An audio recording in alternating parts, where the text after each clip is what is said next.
Ele foi herdeiro de uma fortuna bilionária e se gabava de nunca ter trabalhado. Mas por um erro de cálculo, perdeu toda a sua fortuna e da família e acabou morrendo na pobreza. Conhecido como um dos maiores playboys do Brasil, viveu cercado de luxo, dinheiro, ostentação e festas intermináveis. Hoje, você irá conhecer a polêmica história de um playboy nascido em berço de ouro que foi do auge da riqueza à falência total. Nascido em 5 de fevereiro de 1916 no Rio, Jorginho Guinle foi um dos nomes mais icônicos da alta sociedade brasileira do século XX. Seu estilo de vida extravagante, seu apreço por festas luxuosas e amizades com celebridades internacionais fizeram com que ele se destacasse como um dos maiores playboys do Brasil. Jorge era filho de uma das famílias mais ricas do Brasil na virada do século passado. E para entender a origem dessa riqueza, é preciso remontar ao século XIX. O patriarca da família, Eduardo Palacin Guinle, criou um armazém de produtos importados em 1870 no centro da cidade do Rio de Janeiro. Aos poucos, a família expandiu suas atividades de atuação para a construção de estradas, aquisições imobiliárias e ferrovias. Mas foi em 1882 que eles conseguiram uma concessão que faria com que eles se tornassem milionários. A concessão de 90 anos de reforma e administração do Porto de Santos, o principal do país. Ao longo das 9 décadas seguintes, acredita-se que apenas o Porto de Santos tenha gerado uma fortuna estimada em 92 bilhões de dólares à família. Entre outros empreendimentos de destaque liderados pelos Guinle, estavam o Banco Boa Vista e o Hotel Copacabana Palace. Alguns marcos arquitetônicos, como a Granja Comari, o Palácio Laranjeiras, atual sede do governo do estado do Rio, e a sede do Parque da Cidade, também são propriedades que pertenceram ao grupo. Jorginho Guinle era filho de Carlos Guinle e de Gilda de Oliveira Rocha, que era filha de um rico português que fixara residência no Rio de Janeiro. Assim, ele cresceu em um ambiente cercado de luxo, riqueza e oponência desde a mais tenra infância. O Copacabana Palace era uma verdadeira extensão de sua casa, e foi lá que Jorginho, aos 7 anos, conheceu o seu melhor amigo, Joaquim Baby Monteiro de Carvalho, que seria uma figura importante durante toda a sua vida. Jorginho Guinle estudava em casa com uma tutora alemã e, aos 12 anos, iniciou seu interesse pelo jazz, algo que também seria marcante em sua trajetória. Mais tarde, ele estudou filosofia e percebeu que se identificava com a doutrina epicurista. No entanto, desde a juventude, ele deixou claro que seu maior interesse era viver a vida como se ela fosse uma grande festa. Sua maior preocupação sempre foi aproveitá-la ao máximo, ter romances com mulheres, frequentar os melhores eventos e gastar sua fortuna enquanto circulava pelo jet set internacional. Nos anos 40, toda a rede de contatos no jet set fez com que Guinle recebesse uma espécie de cargo diplomático. Ele se tornou representante do Departamento de Imprensa e Propaganda do Brasil em Hollywood e contribuiu para a promoção do país no exterior. Ele não recebia uma remuneração específica para a função, mas contava com uma mesada de $60 mil que recebia da família. Entre os fatos marcantes que presenciou durante sua estadia em Los Angeles estão as gravações do clássico do cinema Casablanca e a assessoria ao Walt Disney na criação do personagem Zé Carioca, inspirado no Brasil. Ele tinha amizades com grandes personalidades americanas, como Howard Hughes, Orson Welles, Greta Garbo, Carmen Miranda e Ronald Reagan. Também fez amizade com brasileiros ilustres que viviam nos Estados Unidos, como o cônsul brasileiro em Los Angeles, Raul Bopp, e os escritores Érico Veríssimo e Vinícius de Moraes, que também trabalhavam no consulado. Com este último, Jorginho Guinle estabeleceu um forte vínculo de amizade e, anos mais tarde, prestigiaria o amigo em Cannes, quando o filme Orfeu Negro, baseado em uma peça escrita por Vinícius, se consagrou como vencedor da Palma de Ouro. Como funcionário não oficial do governo brasileiro na era Vargas, Jorginho Guinle contribuiu de forma significativa para a promoção de festividades brasileiras, especialmente do Carnaval. Ele convidava atrizes famosas para virem ao Rio de Janeiro, a companhia aérea estatal pagava as passagens e a hospedagem ficava por conta do Copacabana Palace, hotel de sua família. A relação com atrizes famosas ia muito além de uma simples amizade.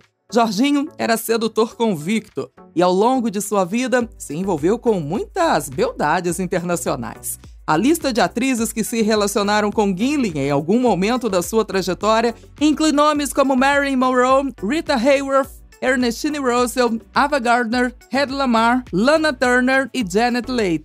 Isso só para citar algumas.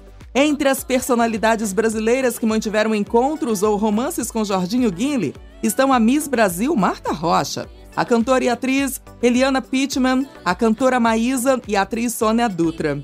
Os romances com beldades famosas eram apenas uma parte de sua excêntrica vida. Durante décadas, Jorginho foi a personificação do luxo, vivendo de maneira exuberante.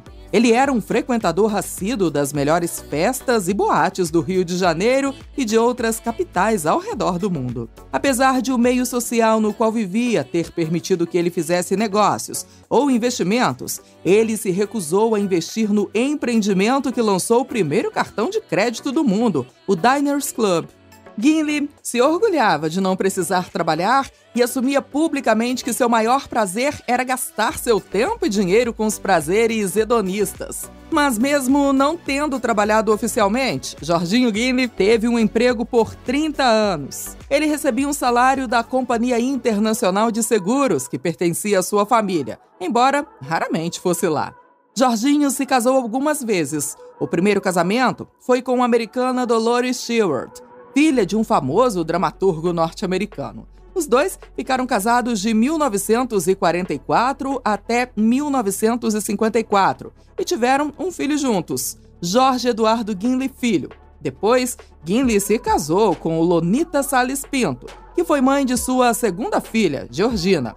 O casamento durou 7 anos. Depois, ele se casou com a atriz Tânia Caldas, com quem não teve filhos, mas Gimli teve ainda um quarto casamento, com Maria Helena Carvalho, com quem teve seu filho caçula, Gabriel.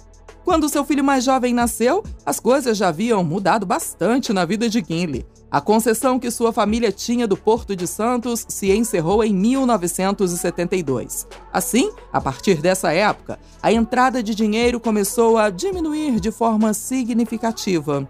Aos poucos, Jorginho Gimli foi se desfazendo de bens para manter seu estilo de vida extravagante. Ele vendeu sua coleção de discos de jazz, sua coleção de trens em miniatura e também seu Rolls Royce. Também fez algumas publicidades, como as de empreendimentos imobiliários para aumentar sua renda. Em meio à perda vertiginosa de renda, Jorginho Gimli viveu uma tragédia familiar no meio da década de 80. Seu primogênito, o artista plástico Jorge Eduardo, que era homossexual assumido, começou a manifestar os sintomas de AIDS aos 40 anos. Seu quadro clínico rapidamente se agravou e o artista plástico faleceu em 18 de maio de 1987. Felizmente, Jorginho e sua então esposa Maria Helena conseguiram embarcar para Nova York a tempo de se despedir oficialmente de Jorge. No final dos anos 80, a família Gimli vendeu o mítico hotel Copacabana Palace ao americano James Stewart, dono de uma rede internacional de hotéis. E após seu divórcio de Maria Helena, a decadência financeira entrou de vez na vida de Jorginho Gimli. Nos anos 2000, ele estreou uma série de comerciais de uma empresa de lingerie, cujo slogan lembrava seus tempos áureos. Em 2001, ele tentou se lançar como guia de turismo para viagens de glamour a destinos na Europa e nos Estados Unidos. Contudo, os atentados de 11 de setembro frustraram os planos. Então Gimli acabou abandonando a ideia. Qual é o seu trabalho? Meu trabalho, eu sou uma espécie de guia turístico. Eu faço as coisas, por exemplo, a primeira coisa que a gente vai fazer agora é ver os castelos da França. No fim, mesmo tendo acumulado uma grande fortuna ao longo da vida por ser herdeiro, o dinheiro de Jorginho Gimli acabou devido a um erro de cálculo. Além da má gestão do grupo ter levado a fortuna familiar ao esgotamento, Jorginho Gimli calculou que sua fortuna seria suficiente para que ele vivesse naquele mesmo estilo de vida extravagante até os 75 anos. Acontece que o playboy subestimou sua própria longevidade, já que ele viveu até os 88 anos, 13 anos a mais do que sua previsão inicial. Mesmo depois que vendeu sua parte no Copacabana Palace, que era seu principal ativo, ele não readequou seus hábitos no cotidiano e continuou vivendo como se nada tivesse acontecendo. Foi assim que ele foi forçado a abrir mão de todos os seus bens para manter seu estilo de vida. Em seus últimos anos, ele dependia da generosidade de familiares e amigos para conseguir sobreviver no país. Uma dessas pessoas era a amiga Ruth de Almeida Prado, que muitas vezes o hospedava em seu apartamento. Outra ajuda recorrente vinha de depósitos da família Monteiro de Carvalho, no valor de R$12 mil. Isso porque ele e seu melhor amigo, Baby Monteiro de Carvalho, tinham prometido que se ajudariam caso um deles acabasse pobre. Além disso, ele recebia uma aposentadoria do INSS pouco superior a R$ 1.550 por mês. Gimli não se incomodava de receber ajuda de amigos, mas de aposentadoria, sim.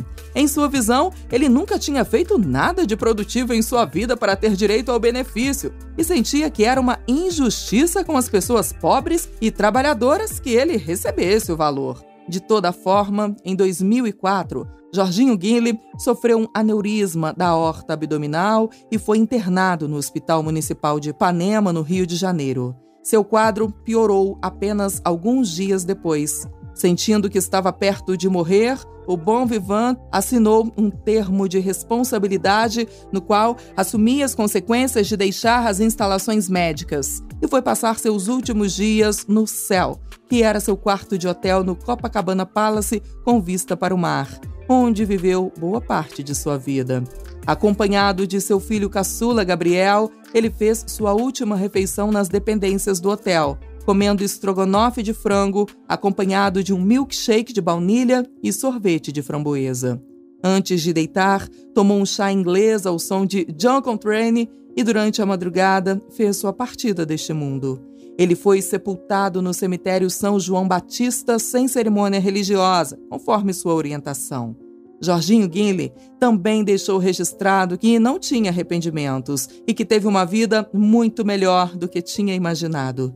Seus filhos, herdeiros diretos de Jorginho Gimli, declararam que ele não deixou nenhum patrimônio como herança. Em 2019, o docudrama Jorginho Gimli Só Se Vive Uma Vez foi lançado nos cinemas, contando a história de vida do herdeiro mais famoso do Brasil.